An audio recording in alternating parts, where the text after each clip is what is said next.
Hello friends, welcome to this e-medical classes. Today we will discuss regarding application of restraints. Restraints जो है ये क्या रहते हैं? Restraints अगर कोई भी पेशेंट जो है वो इतना ज़्यादा एंगर में है या फिर कोई जो है वो कोऑपरेटिव नहीं है, कोई भी अपना जगह को जो है वो छोड़ के जाना पड़ता है, जाना पड़ रहा है उसको, ठीक है। तो इतना ज़्यादा अग्रेसिव एंगरनेस या कोई साइकेट्रिकल पेशेंट है तो उसको जो है वो बांधने की समटाइम्स जो है वो ज़रूरत पड़ जाती ताकि वो अपने बेड से जो है वो दूसरी जगह पे किसी के ऊपर एंगर ना निकाल सके या कहीं जो है वो दूसरी जगह जो है वो गुस्से में ना जा सके। तो उसलिए उसको क्या किया जाता है, रिस्ट्रेन किया जाता है ताकि वो कोऑपरेटिव हो जाए और उसको कोई भी हार्म ना हो। नेक्स्ट क्या है हमारा, रिस्ट्रेंट्स जो है ये होते क्या हैं, ठीक है। रिस्ट्रेंट क्या है, फिजिकल और मैकेनिकल जो है वो डिवाइसेस रहती हैं, टेक्निक रहती हैं और मेडिकेशंस जो हैं वो रहती हैं ताकि पर्सन जो है वो एक जगह से दूसरी जगह जो है वो मूव ना कर सके। इसलिए उसके सेफ्टी प्रोटोकॉल, उसके कंट्रोल मेजर्स को ध्यान में रखते हुए उसको क्या किया जाता है, हम इन फिजिकल डिवाइसेस हो गया, मैकेनिकल डिवाइसेस हो गया और डिफरेंट टेक्निक्स का जो है वो यूज़ करके या फिर मेडिकेशंस का यूज़ करके जो हम उसको बॉन्डेज करते हैं ताकि वो एक उसका मूवमेंट जो है वो कंट्रोलेबल मूवमेंट हो जाए, उसका बिहेवियर अगर अग्रेसिव है तो उसके लिए जो है वो शांत हो जाए, ठीक है। और उसका सेफ्टी जो है वो हमें इंश्योर करने के लिए सब जो है वो करते हैं और दूसरों का सेफ्टी भी इंश्योर जो है वो करने के लिए हम करते हैं। रिस्ट्रेंट्स होते हैं, इसके टाइप्स क्या रहते हैं, तो फिजिकल रिस्ट्रेंट्स रहते हैं, केमिकल रिस्ट्रेंट्स रहते हैं एंड द मैकेनिकल रिस्ट्रेंट्स रहते हैं। नेक्स्ट हम बात करेंगे एप्लीकेशन ऑफ रिस्ट्रेंट की। तो इसमें फर्स्ट वन आता है फिजिकल रिस्ट्रेंट।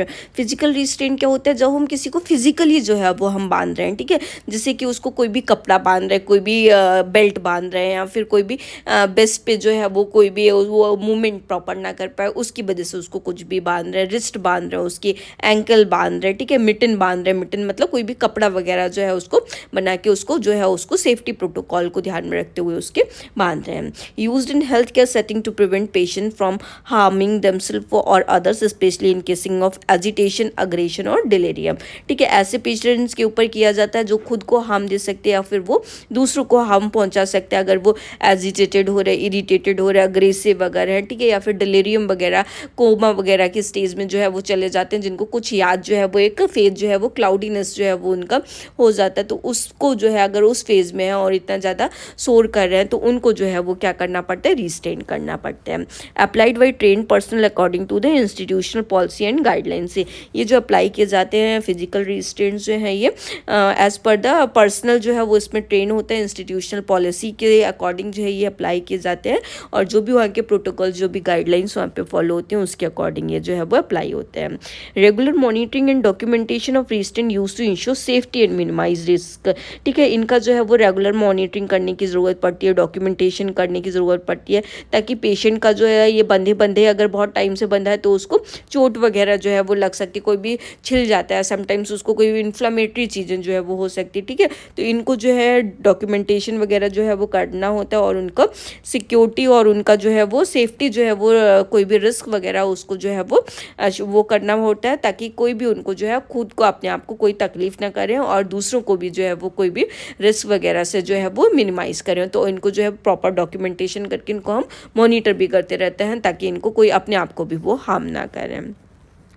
नेक्स्ट वन है केमिकल रिस्ट्रेंट। केमिकल मतलब केमिकल का इंट्रोड्यूस करके जो है वो हम उसको रिस्ट्रेन कर रहे हैं। Administration of medication such as the sedative, antipsychotic और tranquilizer to manage agitation, aggression और बिहेवियरल डिस्टर्बेंस। अगर कोई भी पर्सन है एजिटेटेड, अग्रेसिव या बिहेवियरल डिस्टर्बेंस हो रहा है तो उसको ट्रैंकुलाइजर मतलब ऐसे सेडेटिव्स, ऐसी चीज़ें जिसकी वजह से वो क्या हो सकता है, सेडेशन उसको जो होगा और वो आराम से जो है वो सो जाएगा, उसका चिड़चिड़ापन बिहेवियर जो है वो खत्म हो जाएगा। सेडेट कर दिया, सो गया, एंटीसाइकोटिक ड्रग दे दी तो ठीक है, तो उसकी जो मेंटली एक्टिविटी जो चल रही है वो कैसी हो जाती है, शांत हो जाती है और वो सो जाता है। Used when physical restraints are not feasible और अप्रोप्रिएट और to adjunct to physical restraint, ठीक है। ये तब यूज़ करनी होती है जब पेशेंट जो है वो फिजिकल उसको जो है वो सपोर्टिव नहीं है, उसको हम फिजिकल रिस्ट्रेंट जो है वो नहीं कर पा रहे हैं तो उसके as per the appropriate condition जो उसको फिजिकली जब हम नहीं कर पा रहे हैं तो उसको क्या करने पड़ते हैं, केमिकल रिस्ट्रेंट्स जो हैं वो करने पड़ते हैं। Require careful assessment of the patient medical history, current condition and patient risk and benefit of the medication use. इसमें जो है वो पेशेंट का केयरफुली असेसमेंट पूरा किया जाता है, उसकी मेडिकल हिस्ट्री लेते हैं, उसकी करेंट की कंडीशन क्या कह रही है, ठीक है, कितना वो एजिटेटेड है, कितना इरिटेटिव है, अग्रेसिव हॉस्टाइल बिहेवियर अगर वो शो कर रहा है तो ही उसका करते हैं, और उससे क्या रिस्क हो सकते हैं, हाँ, या फिर मेडिकेशन यूज अगर हम यूज़ करेंगे तो उसके क्या बेनिफिट उसके ऊपर होंगे, तभी कि जो है वो केमिकल रिस्ट्रेंट जो है वो किया जाता है। That should be prescribed and administered by license health care professional according to establish protocol. ये जो है ये जो भी केमिकल रिस्ट्रेंट को कर रहा है तो ये इसमें जो हेल्थ केयर प्रोवाइडर जो भी करेगा वो कैसा होना चाहिए, प्रोफेशनल होना चाहिए, उसको एज पर द जो भी गाइडलाइंस होती है, एज पर द प्रोटोकॉल्स, तभी वो रिस्ट्रेंट जो है उसको कर सकता है। मतलब केमिकल का इंट्रोडक्शन एडमिनिस्ट्रेशन तभी वो कर सकता है जब भी उसमें जो है वो ऑथराइज्ड हो और वो लाइसेंस्ड हो हेल्थ केयर प्रोवाइडर, तभी इसको जो है वो लगा सकता है।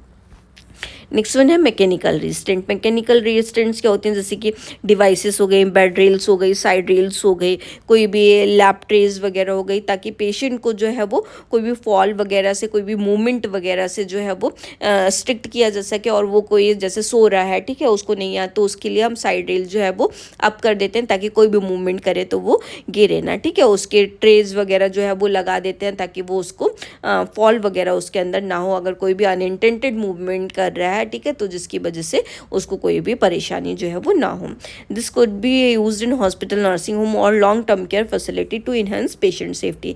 ये जो होते हैं मैकेनिकल रिस्ट्रेंट्स जो होते हैं, ये लॉन्ग टर्म सेफ्टी को जो है वो ध्यान में रखते हुए किए जाते हैं। हॉस्पिटल्स में हो गए, नर्सिंग होम में हो गए, जब पेशेंट जो है वो लॉन्ग टर्म के लिए जो है वो एडमिट होता है, जैसे कोमा स्टेज में, ICU वगैरह में है, तो इनको क्या होता है, ये कभी भी मूवमेंट जो है वो पेशेंट्स कर सकते हैं, तो इनका मूवमेंट जो है वो अगर करें भी तो उनको कोई भी रिस्क जो है वो ना हो, इसलिए ये किए जाते हैं।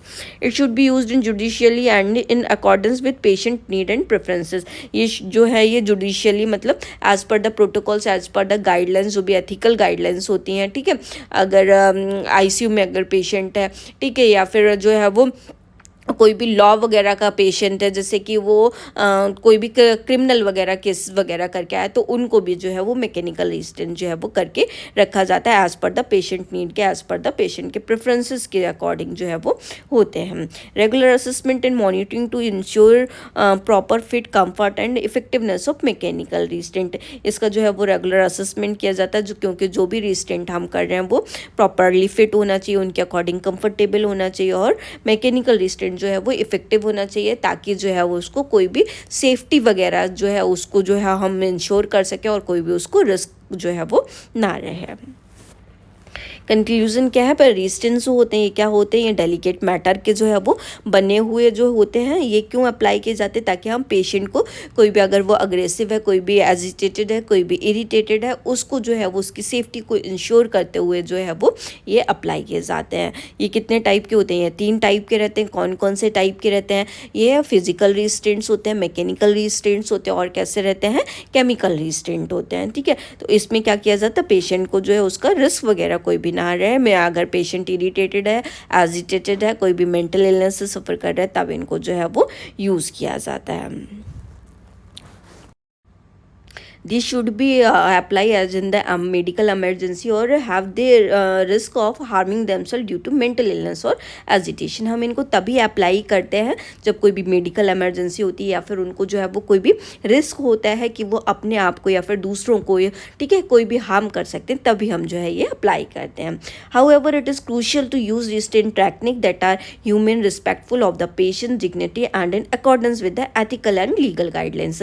हमें वही रिस्ट्रेंट अप्लाई करने हैं, वही टेक्निक्स जो हैं वो अप्लाई करनी है जो ह्यूमन के लिए जो है वो रिस्पेक्टफुल हो, एज पर द गाइडलाइंस हो, उनकी डिग्निटी को जो है वो मेंटेन करती हो, और वो एथिकल और लीगल कंसिडरेशन के अंडर में ही आती हो, तभी वही रिस्ट्रेंट जो है वो अप्लाई किए जाते हैं। ऐसा नहीं है कि ज़बरदस्ती से किसी भी पेशेंट को हम बांध दें।